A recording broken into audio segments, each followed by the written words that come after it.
Welcome, everybody, to this episode of O365A. On today's episode, we're joined by Filipp Seljanko. He's the Principal Program Manager for Direct Routing and pretty much all PSTN calling infrastructure. So that includes Operator Connect and calling plans. So this topic is near and dear to our heart. We used to all specialize in Microsoft Voice to a certain extent. So welcome, Filipp. Really glad to have you on the show. And why don't you just kick us off with a quick introduction and tell us about survivable branch appliances with Microsoft Teams and why people would need them. And then we'll just talk about some of the new releases and exciting stuff that's coming up. Thank you for the introduction. It's my pleasure to be here. And I've been almost 13 years in Microsoft, and I am the product manager responsible for the direct routing, all the aspects of it, including Survivable Branch Appliance. And also, I'm working directly with engineering teams working on the infrastructure enabling PSTN connectivity in various Microsoft products. When we talk about survivable branch appliances specifically, this use case is super important for companies and individuals who need to have PSTN connectivity no matter what. For example, our indirect routing survivable branch appliance enables customers to keep using Teams and make and receive PSTN calls via Teams, even if internet is not available on site. So imagine a hospital.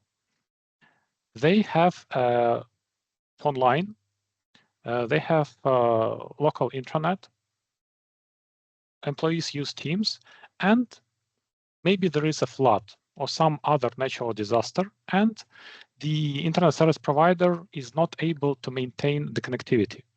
So the site gets cut off. There is no internet, but they still have electricity because of the whatever generators on site they have. They still have intranet, and they still have their devices running. SBA, in this case, kicks in and provides customers or users with the ability to still be able to receive PSTN calls, either internal or external ones, or make PSTN calls. And with our latest releases, we also enable VoIP communication between employees on site via the SBA. I'll talk about it a little bit in detail later. The SBA by itself is a appliance, as the name states, so branch appliance, software appliance that runs on a virtual machine. That machine can sit inside the session border controller, SBC, or it can be deployed outside on the other device. But it needs to be on site in order to maintain connectivity for the people on site.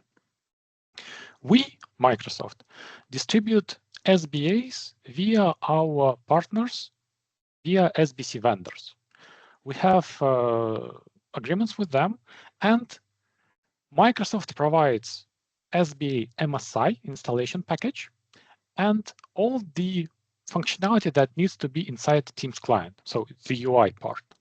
And SBC vendors, they integrate the SBA configuration into the SBC firmware. They distribute SBA as part of their SBC software, or in case of Oracle, as an external appliance. And they also provide support, first line of support and maintenance for those devices.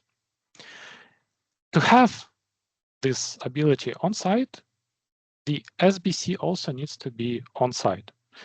SBC, Session Border Controller, enables incoming PSTN signal or outgoing PSTN signal, so incoming and outgoing line connected to the SBC.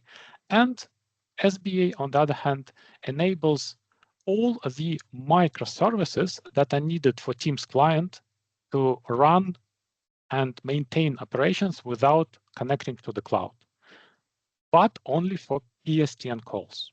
We are not talking about chat. We are not talking about conferences. We are only talking about PSTN connectivity. Why you might need it? There are some companies or some institutions that are required by law to have PSTN connectivity at all times, local PSTN connectivity at all times, and at the same time they would like to use Teams and get rid of all the legacy PBX or legacy telephony, old desktop phones or whatever they might have, and just rely on Teams. For example, mining. There are some laws, for example, in Australia, where if there is no PSTN connectivity on site, the whole site needs to be evacuated, as far as I know. And that's why they need to have, no matter what, the connectivity in order to make calls inside the site and to the outside emergency services, for example. Also, many hospitals, they rely on us, Microsoft, to provide this feature to them so that they can continue using Teams during the outage, and they can provide services to their users that are calling in using PSTN. And if we talk about the functionality of the SBA, it's very specific. We are constantly working on expanding it, and with latest release, we introduce quite a substantial set of functionality to the Survivable Branch Appliance. And let me just walk you through the list. Of course, the basic features, they are making calls and receiving calls, PSTN calls specifically. That's the must. Always, user must be able to make and receive PSTN calls. We also introduced so-called blind transfer. For example, somebody calls your number, you pick it up, you understand that, okay, I need to redirect this call to another person. And you can do that with the latest SBA release during the outage. So that why it's called blind transfer is that you don't consult with that person to whom you want to redirect the call. You just redirect it, it gets connected to that user, third user, and you get disconnected from that call. So it's still call between two people. Call forwarding. We introduced the call forwarding functionality for unanswered calls or for the pre-configured numbers or phone calls inside Teams client. You cannot configure a new, for example, phone number to which you redirect calls during the outage. You need to have it pre-configured, but then during the outage, if you don't pick up the phone call and you have previously specified that all unanswered calls should go to this other number or to this other Teams user, then it will be routed there. In addition, with SBA, we, of course, hold and resume for PSTN calls is there. And we have this limitation at the moment that call forwarding can be done to a single number or single Teams user. We are working on so-called simul-ring functionality where you could specify multiple numbers or destinations, but at the moment it's only a single destination that you can specify. And then the next big thing that was recently added, and it's been there in previous releases, but partly. Previously, you could specify for the call queues and out attendant numbers a local agent to whom the incoming call would be redirected. It means that you have a call queue or out attendant set up for your site. Then outage happens, agents on site, they will lose this call queue functionality because it relies on the cloud connectivity. But you can pre-specify in the SBA that any incoming call going into or calling the call queue number should be redirected to this specific phone number for the local agent. That was in previous releases. With latest release, we also introduced an option for tenant admin to specify an alternative call queue or auto attendant number. So basically, you set up another call queue in the cloud with agents that are outside of this specific site. And it means that if we have an outage on this site, that alternative call queue is still connected to the cloud. All the agents are operational, and customers can get a full call queue or auto attendant functionality, just like in normal operations. How does it look? For example, I, as a tenant admin, specified that first try to attempt a local agent, and if they don't pick up the call in 10 seconds, redirect to alternative call queue. So when somebody during the outage calls this call queue number that is attached to agents with outage, first, this local agent gets an incoming call. For example, they are not responding for 10 seconds, and then this call gets redirected to alternative call queue, and there all the voice prompts and other call queue functionality is provided. So the caller gets a full call queue experience. Call doesn't get dropped. They don't need to do anything to switch to this alternative call queue. And in many cases, they don't even notice. As a tenant admin, I can even specify that there shouldn't be any timeout, and all the incoming calls in case of outage on this side should go to alternative call queue number or auto attendant number. So this is one of the latest features added to the set that expands the support for call queue and auto attendants. And I want to make sure that listeners understand it doesn't allow full call queue or auto attendant functionality on site. It's not a call queue in a box. Call queue is still relying on the cloud to fully function. We just redirect the incoming call to a local agent.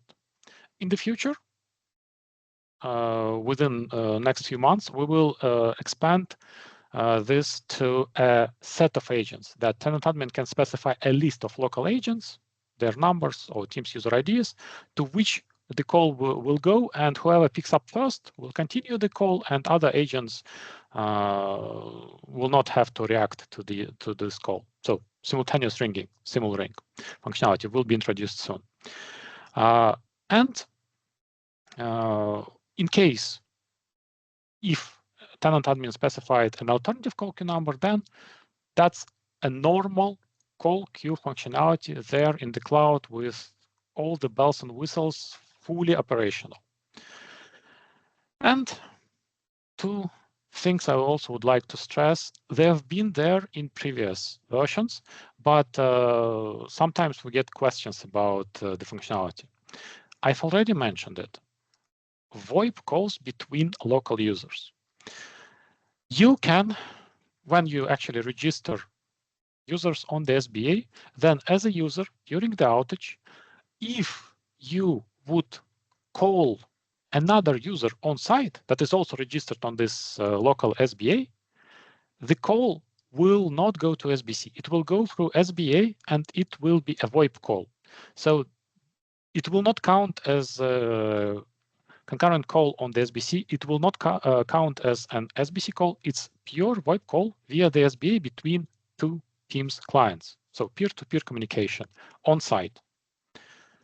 Feel free to use it. It's very useful in these cases because you might have thousands of users on the same SBA registered, and they still can communicate between each other with voice. And then there is so-called VoIP fallback functionality.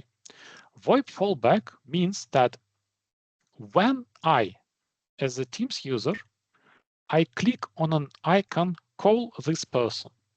SBA and Teams client, we actually check that, okay, the recipient is not registered on the local SBA. They are not available for a VoIP call and Teams client actually checks that, okay, this recipient has PSTN number. So alternatively, I can call them via PSTN, and the PSTN call gets initiated. This usually is done for the external customers or those employees that are outside of this specific site that has an outage, or that are not registered on this SBA, or that don't have a connectivity to the SBA. For example, they are working from home. So in this case, instead of void call, Teams will initiate PSTN call. The purpose is still to be able for people to communicate, to maintain this connectivity, and if needed, they then can switch to other ways of communication or other connectivity options. So this is the overview of the SBA functionality, including the latest released functionality. And with this model that I described previously, in order to get SBA, you need to contact your SBC vendor. We have audio codes, Ribbon, Oracle, and TE Systems AnyNode supporting Survivable Branch Appliance. They distribute the SBA to their customers directly. So you don't come to Microsoft, or you cannot download it from our sites. But you can go to your SBC vendor, ask them to provide you the latest package, and they will have the configuration documentation, they will have use cases description, and they will also have the UI experience, where you can set up all the functionality I've just listed via UI. You don't need to do it via JSON or any manipulation. Please, we have a question. Yeah. I'll let Michael go first. Go ahead, Michael. I mean, so many questions. And I think this kind of goes to some of the conversation around, the customers understanding what they get within SBA. So you were saying, as Microsoft releases this functionality, it's distributed by the vendors that support it. Is that for, as a customer that has an existing SBA and they want this new feature set, they have to wait till they get the update from the vendor? They can't pull it directly from Microsoft. It's not through Windows Update. It is managed fully from the vendor that they're working with for the SBC, right? Correct. It's fully managed by the SBC vendors, and advised to proactively reach out to the SBC vendor and ask for the latest SBA package. I know that they are already distributing the latest one, and we even had a single bug reported to us, a minor one, but we already fixed it, and it will come in the next package. And with the SBA, due to this distribution model, we cannot update them directly as a Microsoft. So you have to rely on your SBC vendor, and you have to proactively request a new package. If you would like to have this functionality, if you would like to test it, like you didn't have SBA previously, we have a list of those vendors available on our Microsoft.com page with the links to their landing pages describing all the functionality, and also you can reach out to them and ask about the pricing. And is that the same path for support? So if a customer is struggling with their deployment, maybe they have a bug with the SBA, they work directly with their SBC vendor, not a Microsoft ticket, or how does that work? Correct. The first line of support is provided by the SBC vendor. They can troubleshoot, they can get all the logs, they can provide guidance to the customer, and only if they cannot do that, for example, they find that the issue is in the appliance or is in the direct routing or in Teams client, we have a direct line of communication with SBC vendors, and I'm actually responsible for the SBC certification for the direct routing and for the vendor communication. We have direct line where they can report issues, where they can request additional help or guidance from Microsoft, and we can provide then like three-party investigation including customer, SBC vendor, and Microsoft, where all of us work together to troubleshoot their setup or the issues they have and help them to achieve better operations. Are you able to talk about what the administration of these features are like?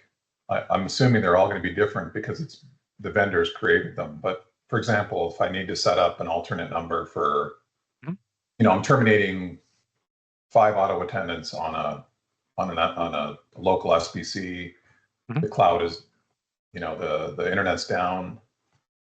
Is that configuration done through some kind of GUI? Is it done right in the SBC, on the SBC itself, or is the SBA going to have a new administrative component to it that lets you set these things up? So the SBA that we give to vendors is MSI package. We provide the API to configure it. And then each SBC vendors actually builds their own either UI, or in case of Oracle, they provide just guidance how to configure JSON file and what variables need to be set in order to configure the SBA. So if we talk about audio codes ribbon and any node, then UI is very different, but it's the same. For example, it will be the alternative call queue number that tenant admin can set up. It's just one variable, and the timeout period between local agent and switching to the alternative call queue. So from Microsoft perspective, from SBA perspective, it's the same API, but the user experience can vary depending on the SBC vendor. And you mentioned the fallback. So is that has to be a function of the Teams client at some point, because it has to know, it must cache all the address book to know which users are local and which users are not, and has to know their phone number as well, obviously, to make the call in the first place. Is that correct? Correct. And this is specific for this VoIP fallback. We I think it was in spring or even earlier, we enabled call from history. So call from quick dial and other UI-related calling functionality.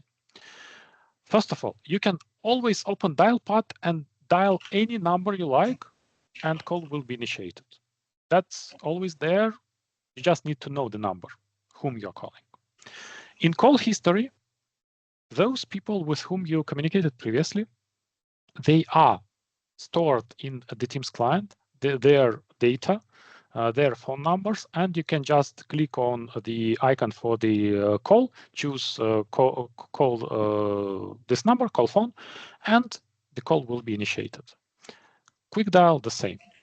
And this is limited only by the amount of people in your history view. We are working on expanding the address book to actually have all the tenants user with PSTN numbers stored and available during the outage. At the moment, the full address book is not available during the outage. Only your history is populated.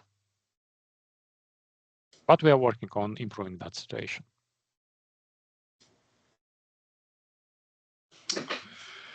So Philip, maybe you could explain to us a little bit around the the PSTN number failback.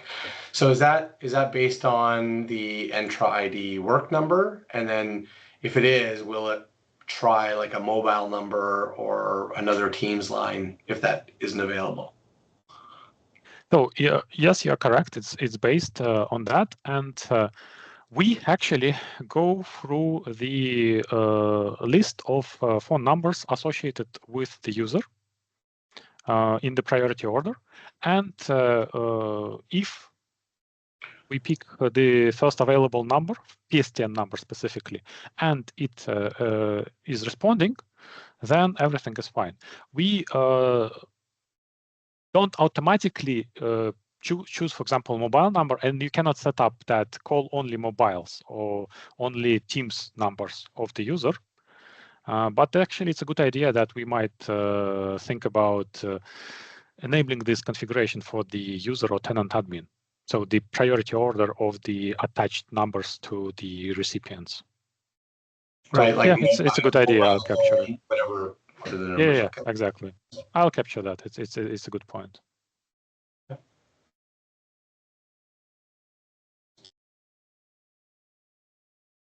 Hey, Philippe, I just wanted to jump in and ask a question. You're talking about outages earlier. So there's the case where there's an internet outage, it kicks in. But in the case where there's a cloud service outage, I guess, in that case, it doesn't kick in, right? Like if the Azure service is down? Correct. So let me explain a little bit how it works. At the moment, and from the beginning, SBA was intended to meet a very specific set of user requirements, and we addressed those specifically. They were related to losing internet connectivity on site. And we invested in recent years a lot into our cloud, let's say, stability. We invested a lot of resources and money into making sure that our phone services, and actually all the services, they are as reliable and as stable in the cloud as possible.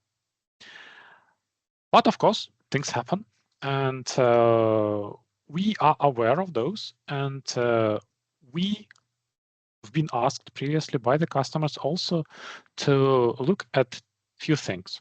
One of them is to actually enable the tenant admin or a certain role on the customer's tenant to just switch the SBA or switch to SBA.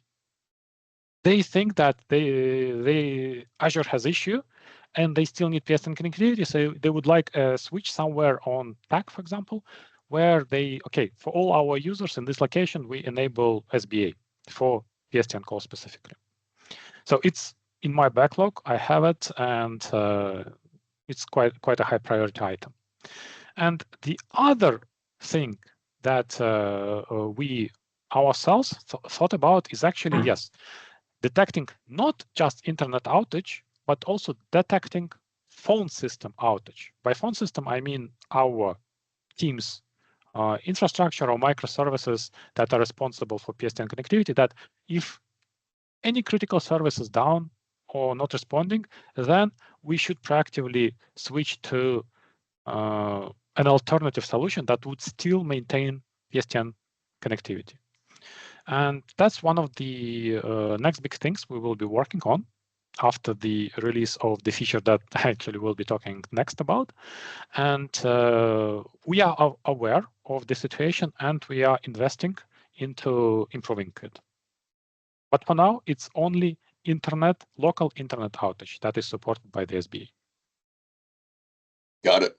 Cool. It's perfect segue into some of the struggles that people have had with SBA is around the client token. Are you able to speak to that journey and what we can see? Exactly. So I would say in last year, it was one of the most requested functionalities or most discussed topics with us is how to extend the time SBA actually operates. At the moment, and from day zero, how SBA worked, we always relied on authentication tokens. And those in Teams, there are, if I generalized, two types of those tokens. One of them is enabled, or its lifetime is up to 24 hours since latest refresh. And the other one is CAE token, which has a very limited lifetime of 1 hour. Some companies want to have this extremely short-lived tokens in order to more proactively react to whatever happens on the user's side. And what it means for the SBA. Up until now, and till our next release, SBA can operate only during the lifetime of the authentication token. It means that if token was refreshed 23 hours before the outage, the user will have only a single 1 hour of SBA working and maintaining the PSTN connectivity. If it was refreshed 10 hours ago, then user would have additional 14 hours to SBA to support the connectivity. Now, we actually finished the internal validation of the next package of the SBA that will be able to support up to 7 days outages. That's one, I would say, key functionality of our next release. And that release, the GA1, is planned in a very, very short future. I mean weeks, not months, but weeks, when we plan to release this functionality after the very comprehensive internal review and also verification and integration with SBC vendors. That will enable SBA to use in very precise way the authentication tokens after their expiration for up to 7 days. And tenant admin will be able to specify that period. By default, it's 7 days, but they can specify a shorter one, for example, up to 3 days. It depends on the internal policies of the companies, but we will enable maximum 7 days after the authentication token expiration. And SBA will be able to do everything it does now. So all the latest functionality will be supported inside SBA. And one more last thing, that it will definitely be a part of our public documentation and a very detailed SBC vendors documentation, but you need to understand in which scenarios that connectivity will be maintained. It means that if you restart your PC, or for example, if you just close the lid of your laptop, or you quit Teams, or for example, you switch accounts, all of those will be described. And when expired tokens are still there, they're not flashed, then you will be able to open your Teams back and still make and receive PSTN calls and do all the functionality that I've previously named. And we have a question from Michael. I know. I think this is the big piece that customers are looking for, is that consistency of knowing how long of an outage can be supported with the SVA. And you talked about the scenario that currently is supported is when the internet is down. Is there any thoughts around dealing with like a poor internet connectivity? So maybe the internet is up, but it's not performing well. Is there any logic in the SBA or the client that can inform the SBA that I should be using a PSTN service versus the VoIP service? So that's one of the things we have in our backlog as an idea. So it's not yet funded, but we discussed internally, as I've mentioned first, that it's a manual switch by the tenant admin to the SBA for PSTN connectivity, meaning that all the other Teams functionality will continue as is using the internet, but SBA will take care of the PSTN connectivity. That's one of the scenarios. And the other thing is actually when we detect proactively that internet connection between Teams client and our cloud endpoint is poor or completely unreliable, that we can proactively then tell SBA to kick in and start operations. These are ideas at the moment, but yes, they are in the backlog and they are in the plans, I would say. They're not funded yet, and I cannot promise when they will be delivered, but we are aware and fully acknowledge potential ways to solve it. Okay. All right, Filipp. Well, we'll leave it at that. Thanks so much for the wealth of information about what's new in SBCs, SPAs. I guess one last question is voice resiliency is really important to customers. if they have feedback or questions around what's new with SBCs and some feedback from Microsoft, what's sort of the best way they can reach out and give you that feedback? There are a few ways. One of them, actually, you can find me on LinkedIn and just message me directly. That's one of the ways how actually people do it. You can also report your concerns or issues via the SBC vendor, via Microsoft support channels, and we have a customer feedback program where either we proactively reach out to customers or there are certain web pages where they can leave their feedback and actually we read it. I had a quite interesting read recently on the things and ideas that could be implemented in direct routing, and it was a little bit enlightening for me. So use all the available resources, and if you would like to talk to me directly, LinkedIn, I'm there, I'm active, and I will respond to you. Sounds good. Well, thanks once again, Filipp, and we'll talk to you later. Thank you, everyone. Have a great day.